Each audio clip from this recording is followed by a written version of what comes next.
Everyone laughed when he bought and moved into a rusty train car. But everything changed when people looked inside, subscribe to the channel, and write in the comments where you're watching this video from. The morning light crept reluctantly through the cracked blinds of the apartment, illuminating the peeling paint on the walls and the sagging ceiling stained by time and leaks.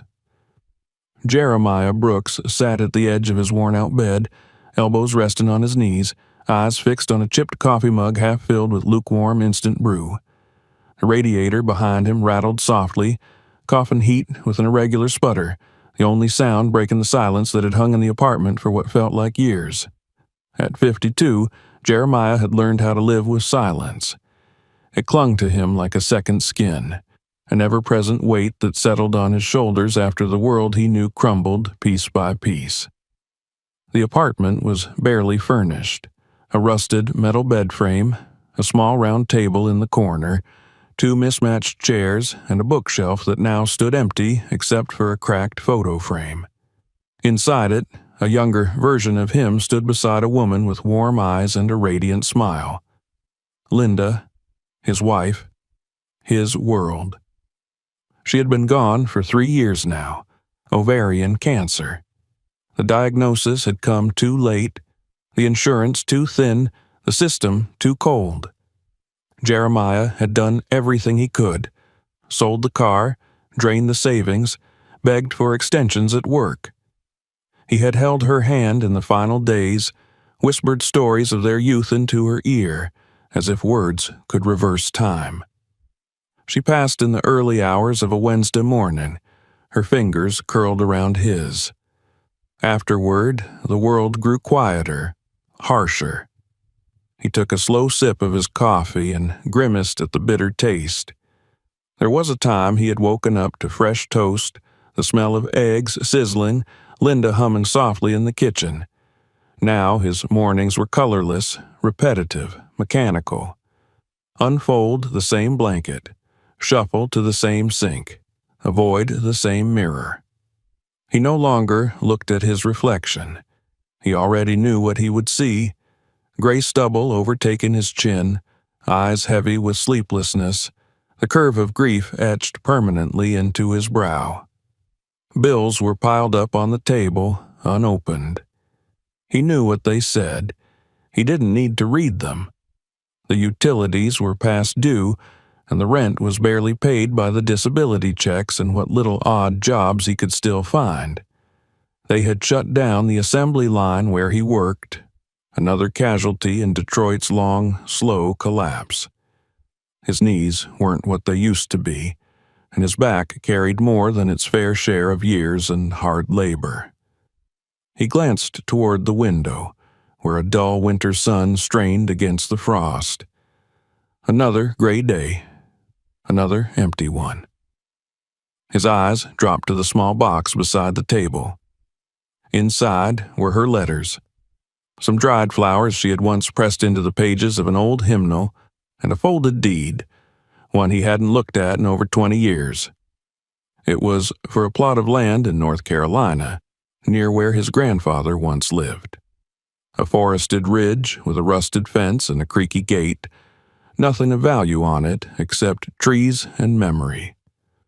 Jeremiah reached for his phone out of habit, opened a browser without thinking. The screen flickered to life. He tapped through listings, glancing absently through old tools, vintage radios, used bicycles. Nothing caught his eye until he scrolled down to a post that seemed out of place. A listing from a man in West Virginia. Vintage Pullman railcar, 1920s, weathered, needs TLC, $700 or best offer. Must arrange own transport. Beneath it, a grainy photo showed a long, rust-covered train car parked on a stretch of overgrown tracks. The windows were broken, the paint peeled to the metal, but something about it tugged at him. He stared at it for several minutes, longer than anything had held his attention in months. Pullman. His grandfather used to talk about them. The Cadillac of trains, he had said. Jeremiah remembered riding with him once when he was no more than 10. The scent of old leather, the creak of the wooden floors, the way the countryside passed by like moving paintings.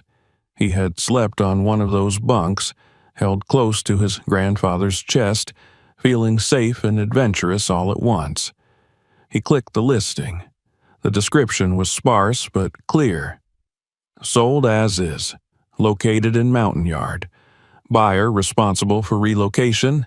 Ideal for restoration or scrap. A junk sale, basically. A bad joke to most, but to Jeremiah it felt like something else entirely. It felt like a door.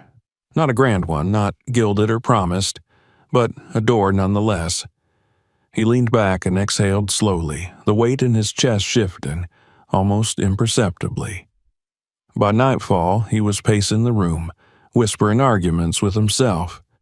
"You're too old for this. You got no place to move it to. What the hell are you thinking?" The louder voice, the one that usually stopped him, reminded him of all the ways it could go wrong. The smaller voice, the one he hadn't heard in a long time, simply asked, "And what if it's not?" Jeremiah opened the metal box again. The deed, the old land. It hadn't been touched in decades. He remembered being there as a child, watching squirrels dart between the trees, helping his grandfather chop wood. The memory was buried beneath years of concrete and city soot, but it came alive now like a flare in the dark. Maybe the train car could go there. Maybe he could live inside it. Maybe he could build something, not just for shelter, but for himself. The next morning, he made 3 phone calls. The first was to the seller. A tired-sounding man answered, surprised that someone was interested. "It's yours if you can move it," he said. The second was to a transport company. The quote made Jeremiah wince, but it was possible, barely. The third was to a county clerk's office in North Carolina, confirming the lot was still in his name. He spent the next 3 days selling everything he had left. The television, his watch, even Linda's old sewing machine. Some things he kept, a few clothes, a flashlight, her letters. When the money came through, he wired the payment for the rail car and signed the delivery papers. His heart pounded as he did it, unsure whether it was courage or insanity. Maybe both. On the morning of his departure, he stood in the empty apartment for the last time. The radiator was silent now. The walls echoed his footsteps. He picked up his duffel bag and opened the front door. As he stepped into the cold morning air, he felt something unfamiliar settle in his chest. Not joy, not yet, but something softer than grief, the faintest outline of purpose. The train car was waiting, a rusted relic from another time, but so was he. The truck groaned as it labored up the final gravel incline, wheels spitting loose rock behind it as the forest closed in on both sides.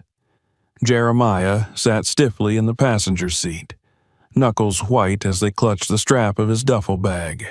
He had barely spoken for the past hour, eyes fixed ahead, heart pounding with a mixture of apprehension and anticipation. Behind them, secured to a flatbed trailer hitched to the truck, the Pullman car loomed like a ghost out of time, long, rusted, weather-beaten, a relic been dragged into the present.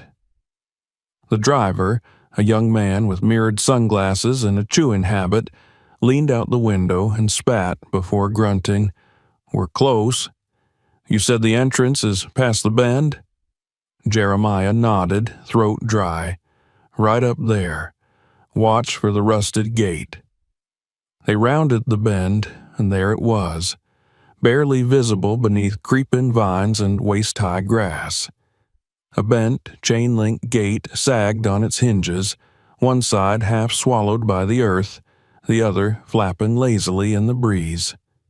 Behind it, a narrow dirt road carved a path through the trees, leading deeper into the wooded property his grandfather had once cherished. The driver slowed, squinting. "You sure this is it?" Jeremiah offered a thin smile. "As sure as I'll ever be." The truck bumped forward, crunching over forgotten gravel and fallen branches.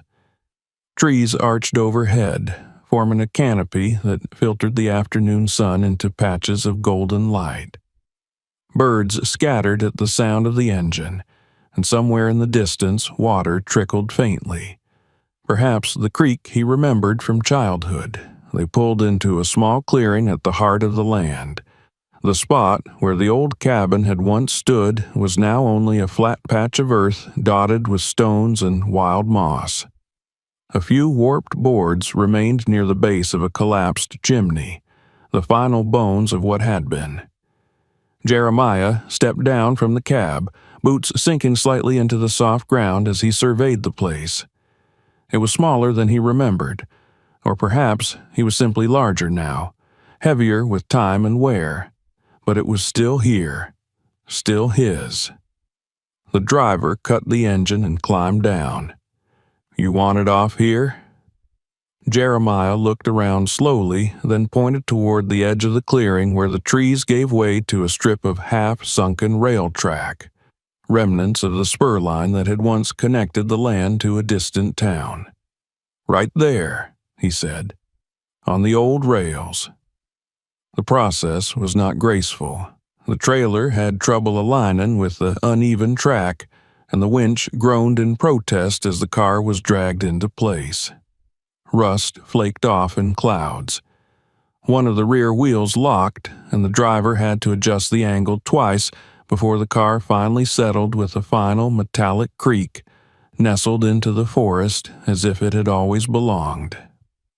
Jeremiah stood alone as the truck disappeared down the road, the sound of the engine fading until there was only wind and birdsong. He turned to face the Pullman car. It was worse than the photos. The exterior was a patchwork of rust and faded paint, layers of brown and orange streaked with soot. The windows, or what remained of them, were jagged teeth of glass framed by rotten rubber seals. The door hung slightly ajar on its hinges, one corner bent inward as though something had rammed it decades ago. Vines had crept up along the underside, clawing at the base like fingers desperate to pull it into the earth. He approached slowly, placing a hand against the metal. It was cold, rough, unyielding, but solid. Beneath the decay, the bones of the structure were intact. He felt them the way a mechanic feels the frame of an old car, listening not with ears, but with memory. He stepped inside. The air hit him like a wall, stale, musty, sharp with mold and metal. Dust swirled in the light seeping through broken windows. The floor groaned beneath his feet, and something small, mouse maybe, skittered away into the shadows. He could see remnants of the original layout. Twin seats bolted to the floor, their cushions long since shredded by time and vermin. Iron luggage racks still clinging to the walls overhead. A brass sconce, tarnished and dangling. He walked slowly through the narrow aisle, eyes adjusting to the gloom. There were bottles in the corners, scraps of fabric, old soda cans, graffiti scrawled across the walls in faded marker. The car had been used by vagrants, teens, trespassers, but abandoned again and again. It bore the weight of those lost nights. At the rear, he found a splintered cabinet half collapsed, and above it, a small rectangular window. He peered through it and saw the trees swaying gently beyond. It was peaceful in a strange way, this rusted skeleton sitting quietly in a forgotten patch of earth, waiting. That night, Jeremiah unrolled his sleeping bag in the center of the car, near what had once been a stove. He laid out his few possessions, a flashlight, a book, Linda's letters, a tin cup. He lit a small battery lantern and hung it from one of the overhead hooks. Its dim glow cast flickering shadows on the warped walls.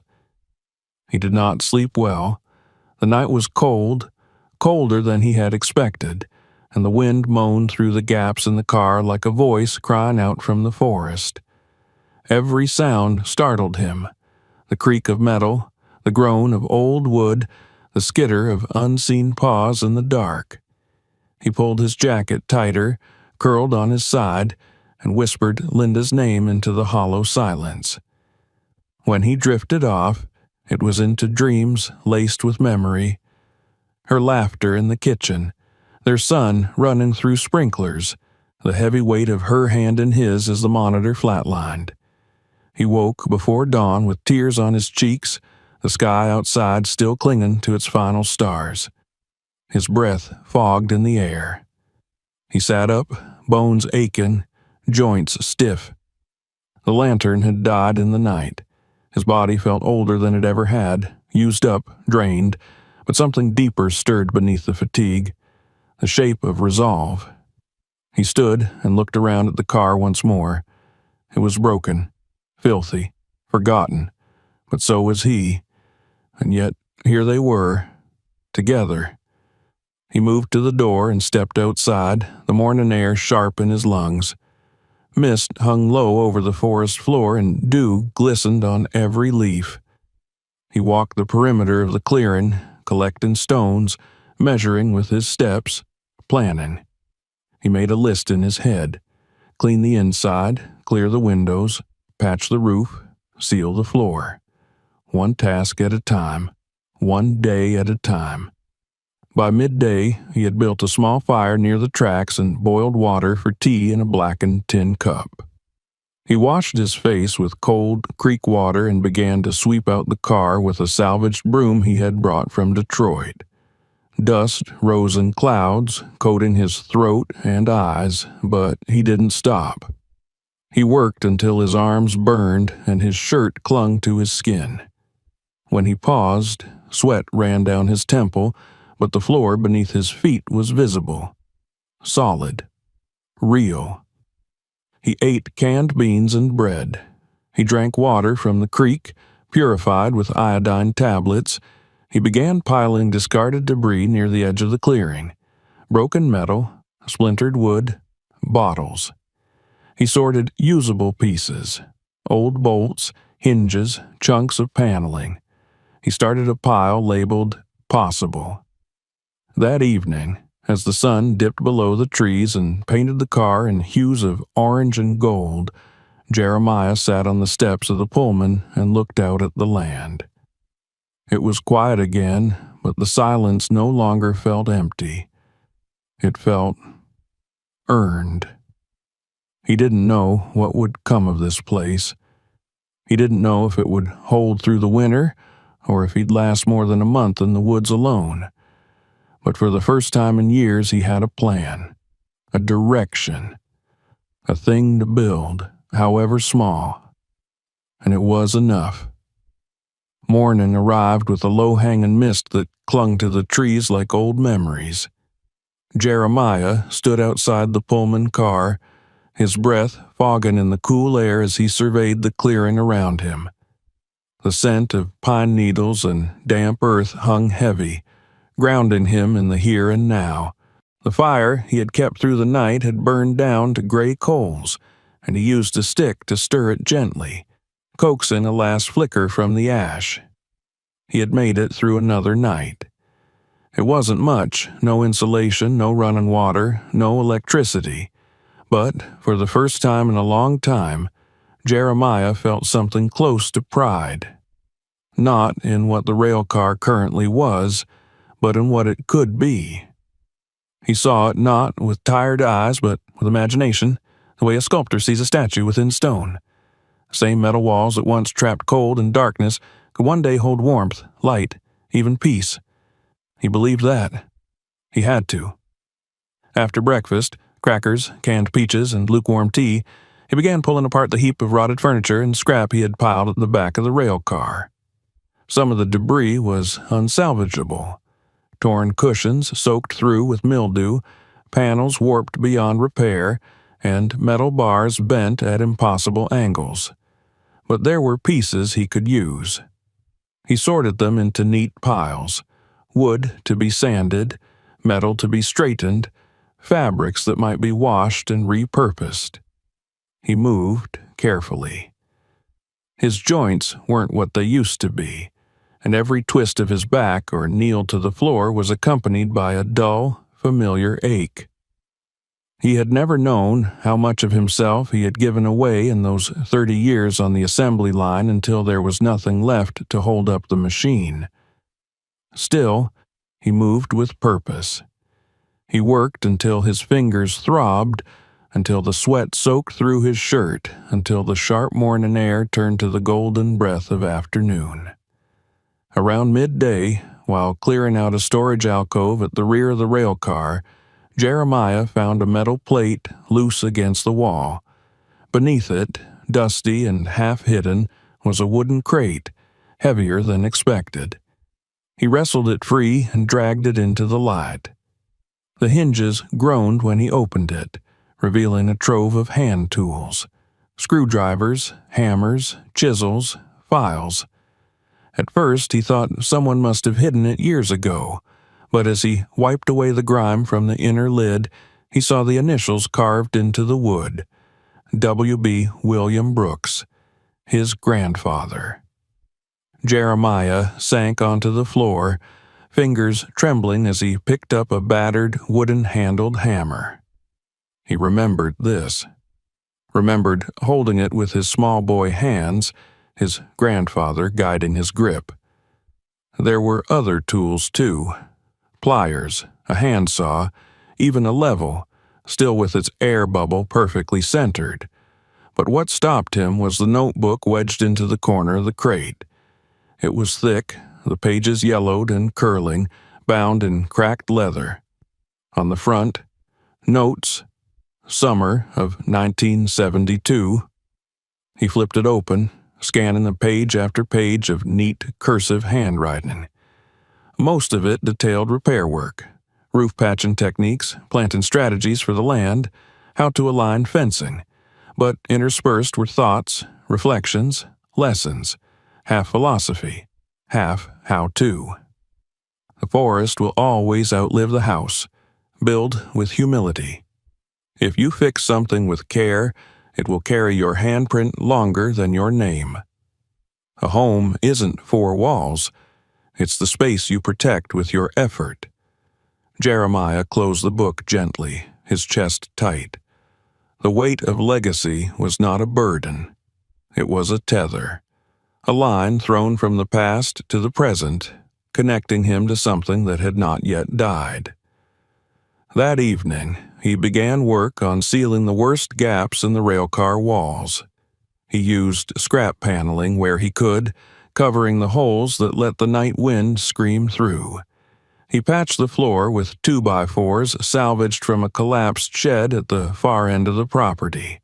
He didn't have power tools, only a handsaw and patience, but the rhythm of the work soothed him. Saw, measure, nail, repeat, saw, measure, nail. By nightfall, he had cleared enough space to stretch a line of wire hooks along one wall for hanging tools and clothes. The rail car felt just slightly less like a shell and slightly more like a workshop. He lit a candle, warmed a can of stew over a small propane burner, and sat on an upturned crate to eat. The silence didn't feel as empty. It felt earned. The following day, he made the trip into town. The nearest store was a 20-minute drive down winding roads, nestled beside a gas station and a post office. Jeremiah parked his beat-up sedan, his last remaining link to city life, and stepped inside the hardware store. The scent of sawdust and rubber greeted him. Fluorescent lights buzzed overhead. He moved through the aisles with a clear list in his head: nails, sandpaper, wood glue, work gloves. As he browsed, he became aware of eyes following him. A woman behind the counter, a middle-aged clerk in a red vest, watched him with a neutral expression that held the faintest undertone of suspicion. Another customer, a man in hunting gear, paused by the exit and gave Jeremiah a once-over before walking out. He felt it like a chill in his spine. the silent question unspoken but loud in the air. What's he doing here? At the register, the clerk didn't smile, didn't ask about his project, didn't say, "Have a nice day." She just rang him up, took his cash, and gave him his change without meeting his eyes. Jeremiah took his bag and left without a word. Back in the car, he sat for a moment with his hands on the wheel, breathing slow and deep. It wasn't new. He'd lived enough years to know the difference between curiosity and judgment. He didn't let it take root.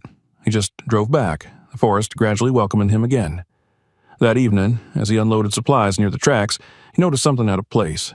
Movement in the trees, a flicker of color, a soft rustle. He looked up and saw a boy, maybe 10 years old, standing just beyond the edge of the clearing. Thin, scrappy, wearing a backpack, too large for his shoulders. He didn't move, just watched. Jeremiah raised a hand in quiet greeting. The boy blinked, took a step back, then turned and disappeared into the trees. The next day, the boy returned. He didn't speak at first, just stood near the same spot, watching Jeremiah plane down an old piece of wood. After a while, he crept closer. Jeremiah didn't press him. He worked steadily, occasionally glancing toward the boy but saying nothing. Eventually, the boy stepped up to the edge of the Pullman. "You living there?" he asked. Jeremiah looked at him, setting down his tool. "Trying to." The boy nodded slowly. "Looks like a train." "It was, long time ago." There was a pause. "I'm Trevor." "Jeremiah." Another pause. "My mom said someone moved in. Thought it was a crazy person."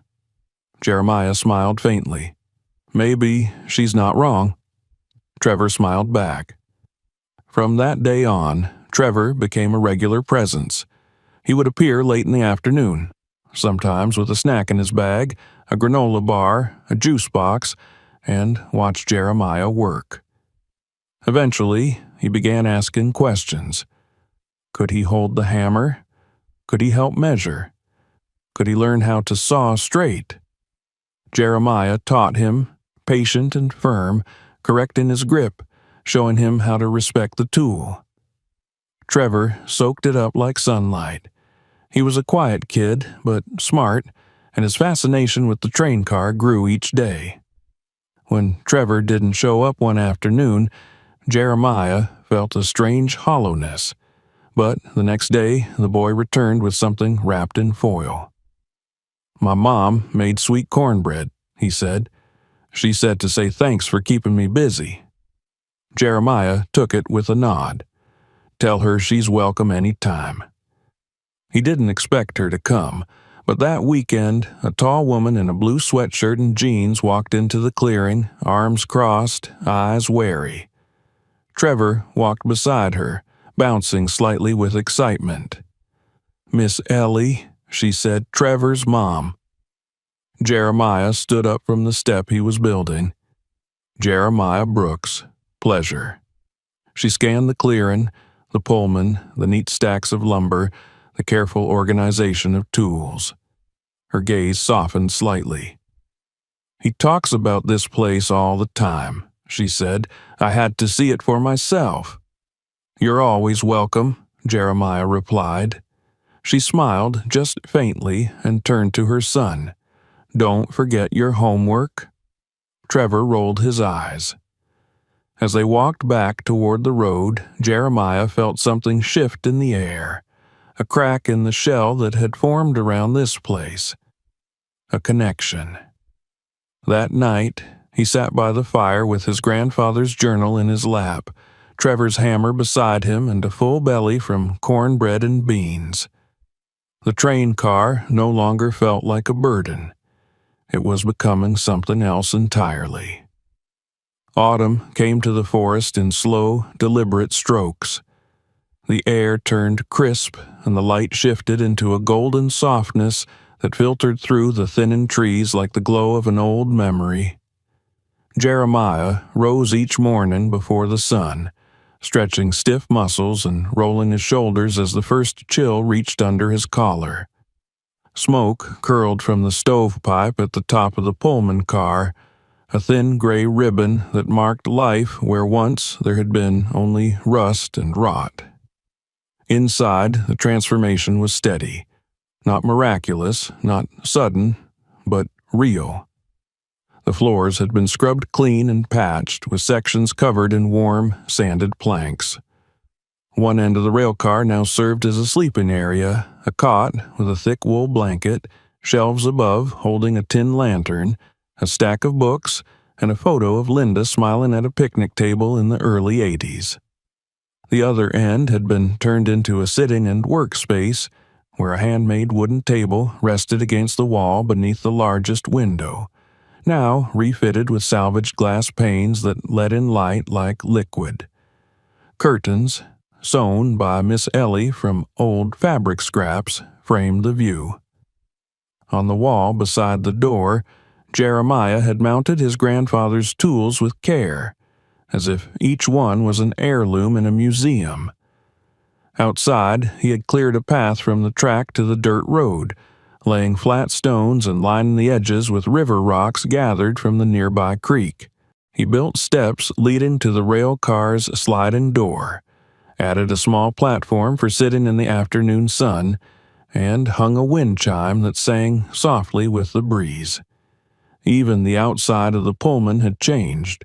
The rust had been scrubbed, the metal sanded and primed, and layer by layer Jeremiah had painted it in hues of deep forest green and old brass gold.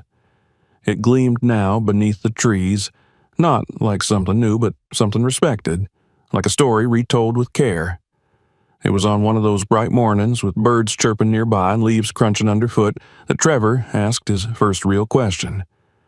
"Did you ever ride one of these, for real?" Jeremiah looked up from where he was polishing one of the brass lantern hooks, a faint smile touching his lips. "A long time ago. My grandfather took me once. I was about your age." Trevor's eyes widened. What was it like? Jeremiah sat down on the wooden crate beside him, brushing sawdust from his jeans. It was loud. The tracks rattled under your feet. Everything smelled like oil and iron. But it was exciting. Magical, even. Back then, riding a train meant you were going somewhere, and everyone, white, black, rich, poor, they all shared that sense of journey, though not always equally. Trevor frowned. "What do you mean?" Jeremiah paused. The weight of history sat heavily in his chest. Back then, people who looked like me had to sit in certain cars. Sometimes the worst ones. Hot, loud, uncomfortable. That's just how it was. Even the Pullman cars, built by black craftsmen, were off limits to most black passengers. We built them, but we couldn't ride in them like everyone else. Trevor was quiet for a moment. "That's not fair." "No," Jeremiah said softly. "It wasn't." They sat there in silence for a while, the wind moving gently around them as if giving space for what had been said to settle. That evening, Miss Ellie came by with a basket of sweet potatoes and carrots from her garden. She stood with her arms crossed, watching as Jeremiah and Trevor worked together to repair a cracked window pane. "He's got the bug," she said after a while. "I haven't seen him this focused on anything since his father passed." Jeremiah looked over at the boy, who was measuring a wood plank with intense concentration. "He's a good kid." "He is. And I thank you for showing up, for being here." He didn't know what to say to that, so he just nodded. Word of the train car's transformation began to spread through the small town. First, it was Ellie's friends at church, then a few folks from the local co-op.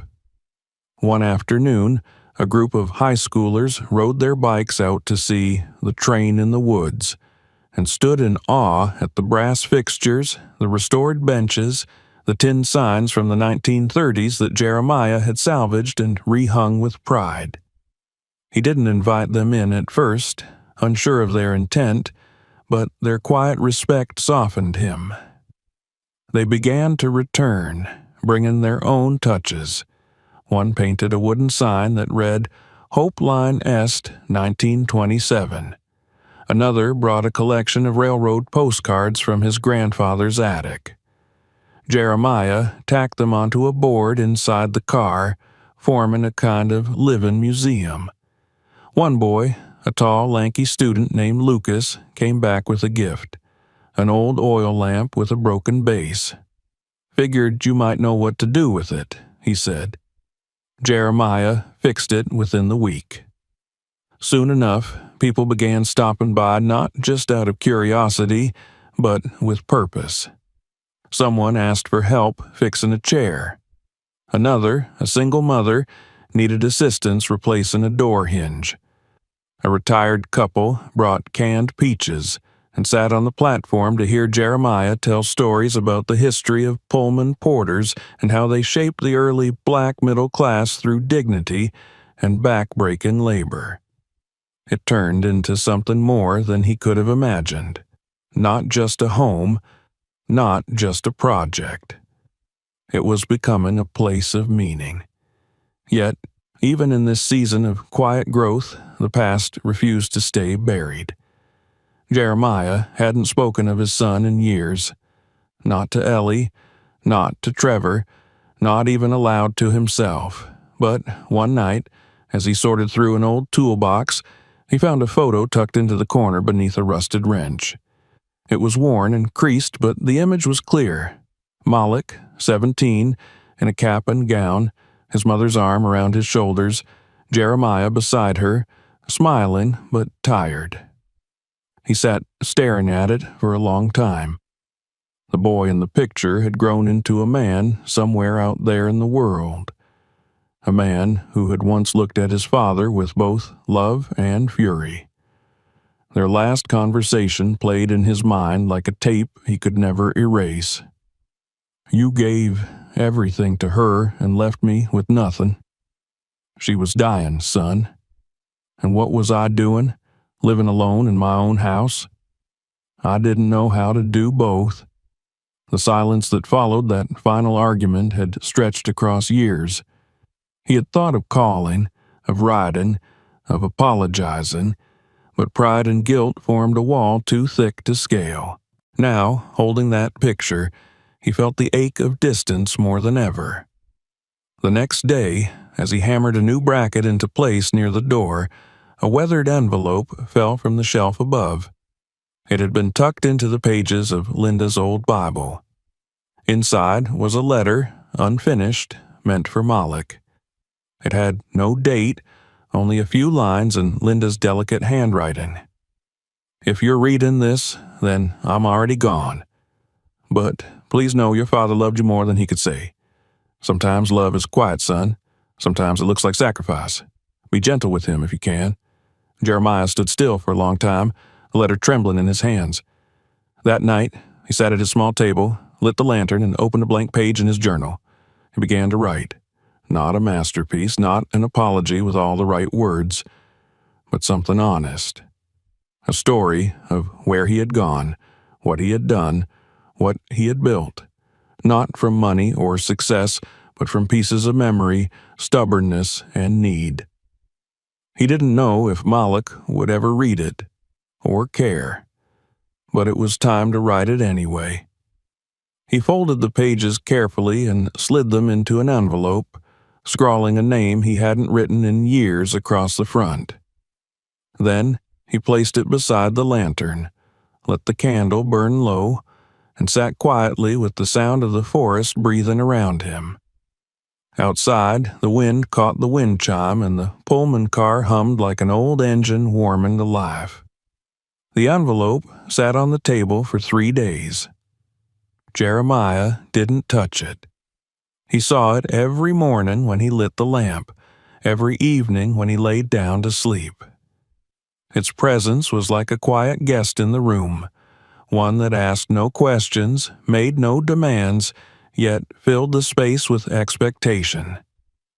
He had written the letter in a fit of clarity, fueled by emotion and late-night stillness, but the act of sending it required something else entirely. Courage, maybe, or humility, or a willingness to reopen a wound he had spent years trying to ignore. He wasn't sure yet if he was ready, so he focused on what he did know how to do. He worked. From sunrise to sundown, he made things better, stronger, cleaner.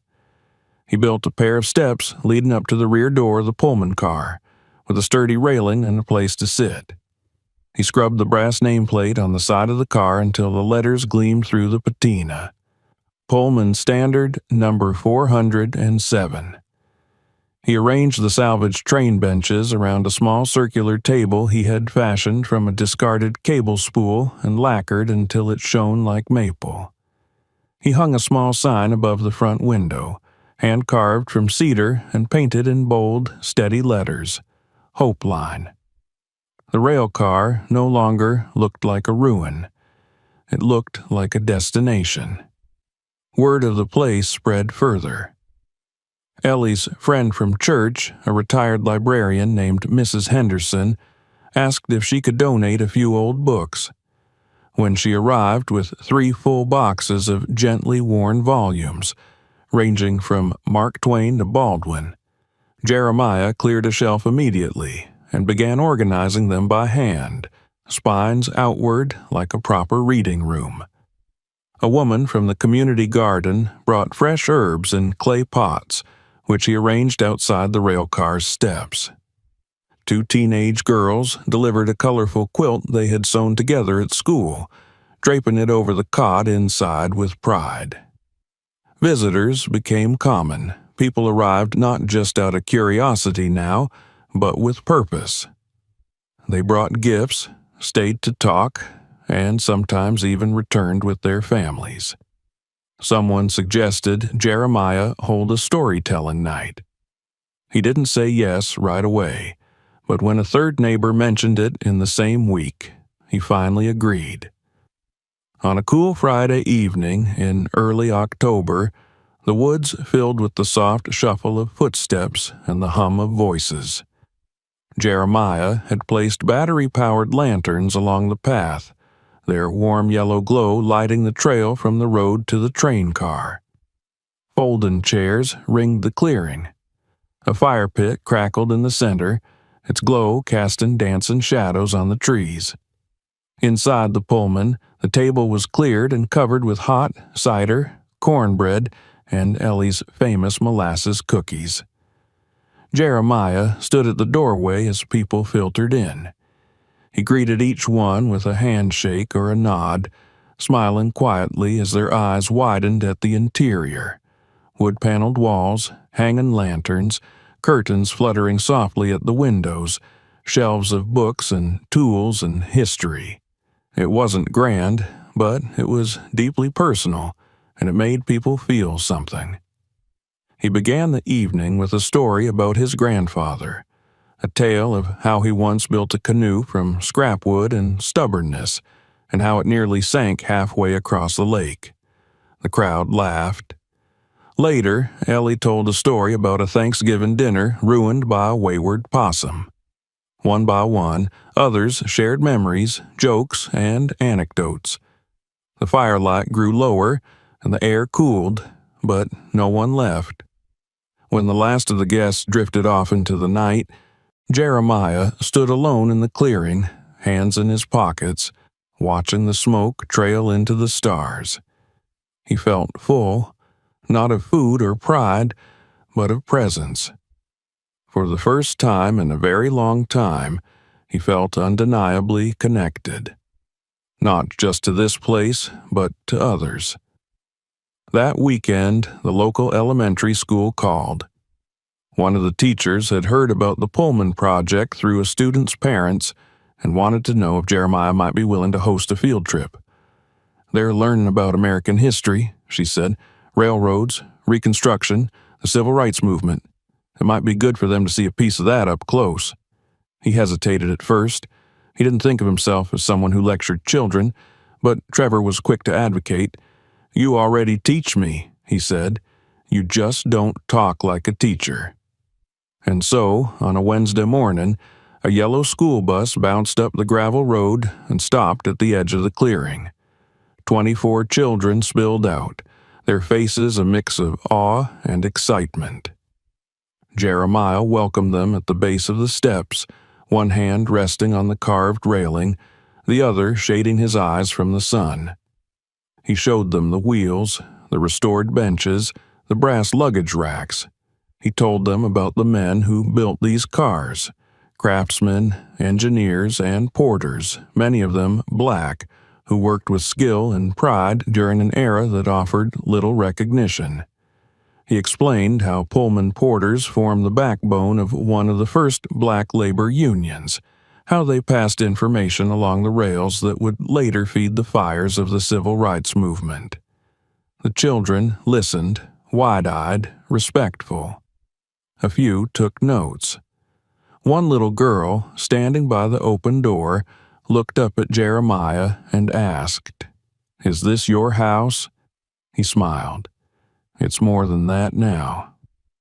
That night, after the bus had disappeared down the hill and the children's voices had faded into memory, Jeremiah finally picked up the envelope.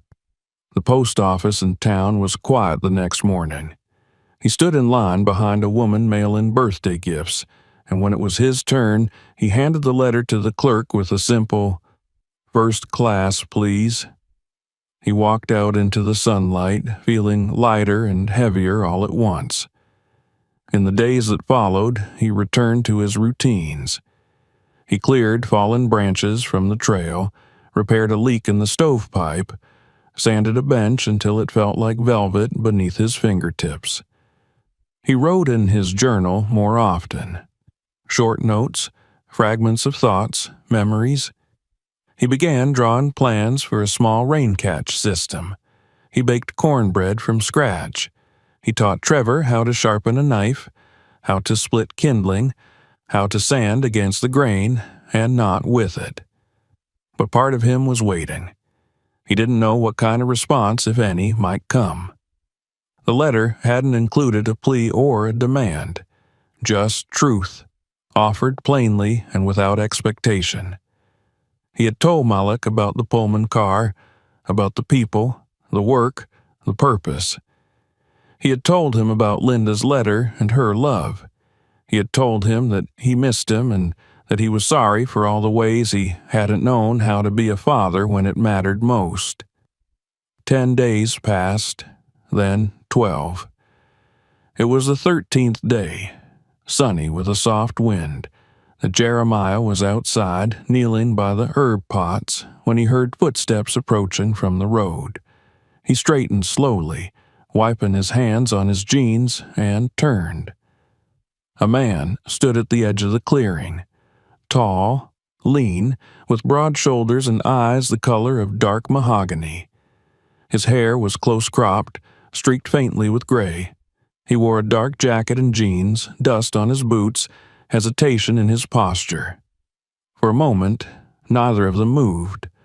Then the man spoke, voice low and rough. "Dad?" Jeremiah couldn't answer. His throat closed, his heart pounded in his ears. Malik stepped forward. "I got your letter," he said. "I didn't know if I should come, but He stopped, swallowed hard. "I wanted to see." Jeremiah opened his mouth, but the words failed him. He took a step forward instead, another, and then they were close, arms almost brushing. "I'm sorry," Malik whispered. "So am I," Jeremiah said, his voice breaking. They embraced without ceremony, without words, with all the weight of years between them dissolving into the fall air. Later, they sat on the wooden platform beneath the chime, sharing warm cider in silence. Malik looked around at the train car, the flowers, the people filtering past in the distance. "You really built all this?" he asked. "With help," Jeremiah said. "Friends, neighbors, strangers, your mother, in a way." Malik nodded slowly. "It's beautiful." Jeremiah looked at him, at the boy who had become a man, at the man who had come home. And in that moment, he understood something he hadn't before. that redemption didn't require perfection, only presence, only the willingness to try again. As the sun slipped behind the trees, casting the rail car in amber light, Jeremiah felt it fully.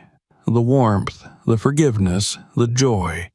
His home had been built from rust and memory, but now it welcomed the world. The following morning dawned with a softness that only early spring could offer. Dew clung to every leaf and blade of grass, and a faint mist curled above the treetops like breath from the forest itself. The Pullman car stood quietly at the edge of the clearing, its painted green sides catching the first light of day, the golden trim glowing faintly beneath the rising sun. Birds stirred in the canopy above, and somewhere beyond the clearing, the creek gurgled as it wove its way through the roots of old trees. The world was alive with the sound of renewal, and Jeremiah Brooks felt it stir in his bones as he stepped outside into the light. He found Moloch, already awake, standing beside the fire pit and poking the embers with a stick. He wore the same jacket from the day before, but his posture was looser, his face less guarded. They exchanged a nod. No need for words just yet. Jeremiah knelt to add kindling to the coals, then coaxed a flame from the sleeping warmth. As the fire rose, so did the scent of pine and ash, mingling with the clean air. When the water boiled in the dented kettle, Jeremiah poured 2 cups of strong black coffee and handed one to his son. They sat side by side on the edge of the platform, watching the morning unfold in quiet togetherness. "Didn't sleep much," Moloch said after a while. "Me neither," Jeremiah replied. They let silence settle between them again, not awkward now, but companionable, like 2 travelers who had arrived at the same station after long, separate journeys.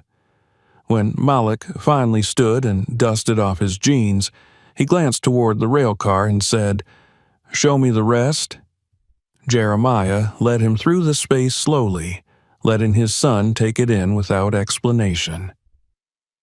Moloch moved with reverence, touching the worn woodwork, pausing at the shelves filled with books and tools, crouching to examine the repurposed stove and the brass hooks that lined the walls.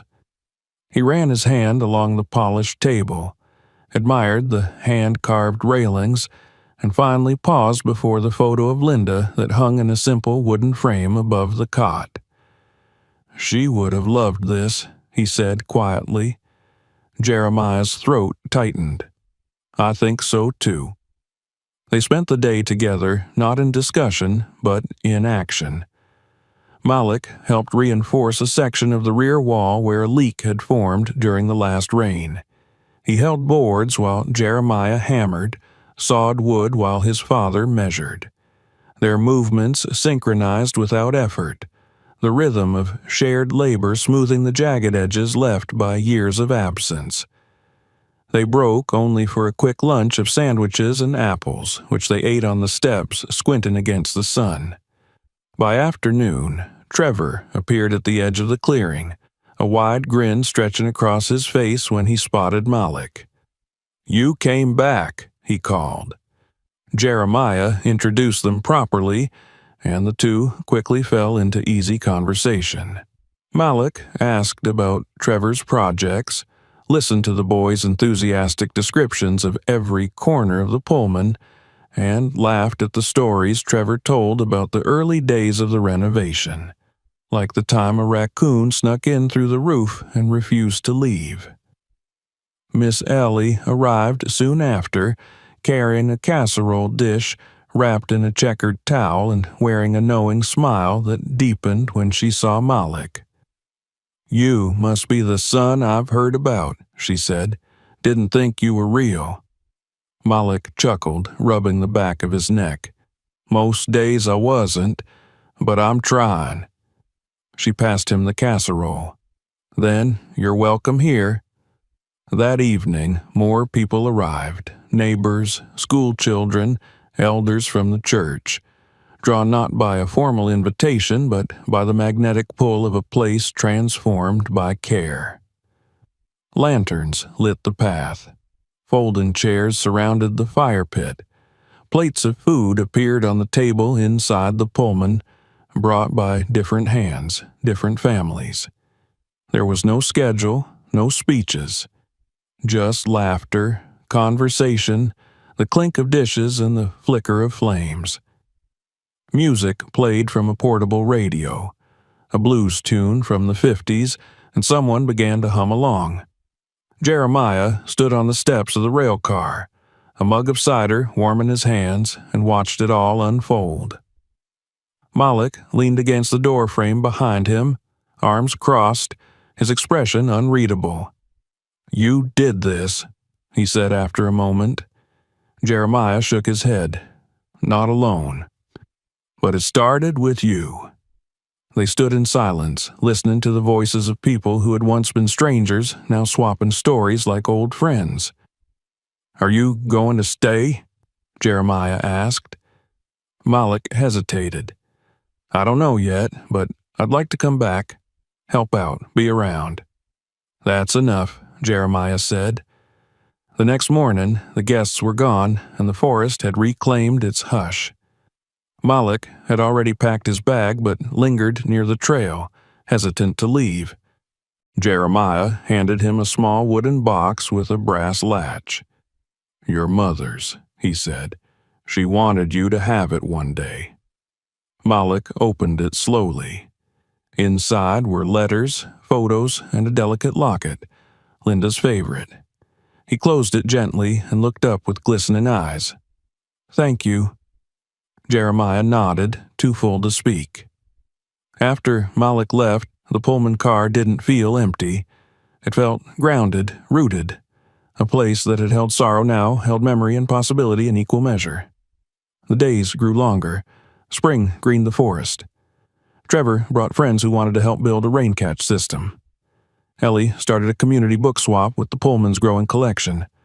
A local artist painted a mural on the side of the rail car, an image of a tree growing from train tracks, branches spreading wide, cradling stars. Jeremiah added one final touch, a wooden plaque near the front step carved with steady hands and sealed with oil. It read, "Pullman, Hope 407, for those starting from scratch." One afternoon, a group of students gathered at the foot of the platform, notebooks in hand. Their teacher, a kind-eyed woman in glasses, introduced Jeremiah as the steward of a living history. He didn't know what to say to that, so he invited them inside, poured lemonade into tin cups, and told them about rust and loss and how even a man with nothing can build something that matters. He didn't speak of tragedy. He spoke of change, of hands that fix what's broken, of how sometimes the past isn't a burden, but a blueprint. And when the students left and the forest grew quiet again, Jeremiah sat by the fire and opened his journal. He wrote, "You can't undo what's been done, but you can choose what grows from it." He closed the book, looked toward the old tracks that once led nowhere, and saw a future rolling quietly forward. The rail car stood behind him like a heart beating steadily beneath trees, its walls full of stories, its roof open to the sky. It had been forgotten once, left to rot, but not anymore. It was home, and it was ready for the next soul in search of a place to begin. If you enjoyed this story, don't forget to subscribe to the channel so you won't miss our upcoming videos. Hit the notification bell to stay updated with all the latest content. Be sure to watch our next videos and explore other stories on the channel. And please share this video with your friends. It really helps us grow and bring you more great stories. Thanks for watching.